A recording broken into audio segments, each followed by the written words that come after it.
ლევან ავალიშვილი ორგანიზაცია IDFI-ის ერთ-ერთი დამფუძნებელი პასუხობდა და ჩვენ ახლა შეგვიძლია მოვისმინოთ სახელმწიფო უსაფრთხოების სამსახურის პოზიცია IDFI-ის მიერ გავრცელებულ ინფორმაციასთან დაკავშირებით პირდაპირ სატელეფონო ხაზზე ნინო გიორგობიანი სუსის საზოგადოებასთან ურთიერთობის სამსახურის ხელმძღვანელი გვერდება. საღამოშიდობისა ქალბატონო ნინო, დიდი მადლობა რომ მონაწილეობთ გადაცემაში. მოგესალმებით, დიდი მადლობა თქვენ რომ ასეთ შესაძლებლობას გვაძლევთ. ქალბატონო ნინო, თქვენ სავარაუდოდ მოვისმინოთ ახლა ორგანიზაცია IDFI-ის მოსაზრებები იმასთან დაკავშირებით თუ რატომ დაჭირდა შინაგან საქმეთა სამინისტროს ამდენი დრო ინფორმაციის მიწოდებაზე. ერთ-ერთი ვარაუდი არის, რომ პრემიები იყო უპრეცედენტოდ მაღალი, შესაბამისად შინაგან საქმეთა სამინისტროს არ უნდოდა ამ ინფორმაციის გასაჯაროება.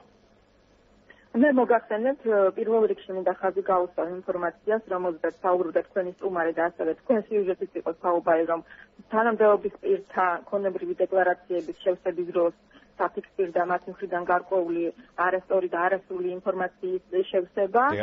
აქ საუბარი არის და მე იმიტომ გერთობით თქვენ, რომ მათ შორის დასახელდა ბატონი გახმოვაური, რომელიც ამჟამად არის სახელმწიფო უსაფრთხოების სამსახურის უფროსი. საზოგადოებაში შესწავლაში რომ არ იყოს შეყვანილი, ამიტომ სურს რომ განმარტება გავაკეთო. საუბარი ეხება 2013 წლის ქონებრივი დეკლარაციის შევსებას. როდესაც ქონებრივი დეკლარაცია შეავსო ბატონმა ვახტანგმა გომელაურმა, მალევე თავადვე დეკლარაციის დათვალიერების და გადამოსვლების შედეგად აღმოაჩინა უზუსტობა და საჯარო სამსახურის ბიუროს უფროს ქალბატონ ეკატერინა ქარდავას მიმართა წერილობით და სთხოვა ამ უზუსტობის ჩასწორება. მინდა გითხრათ, რომ აღნიშნული წერილი ინახება საჯარო ინფორმაციის სამსახურის ბიუროს არქივში, ნებისმიერ სურვილს შეუძლია ის წერილი გამოითხოვოს და იგივე IDFI-ის თქვათ ვურჩევდი ამ შემთხვევაში, როცა ამ მსგავს დასმებს გააკეთებდა კონკრეტულ პირებთან დაკავშირებით, გამოეთხოვათ ეს წერილი და ნახავდნენ, რომ ამერე შეუსაბამობა ამ კუთხით არ არსებობს.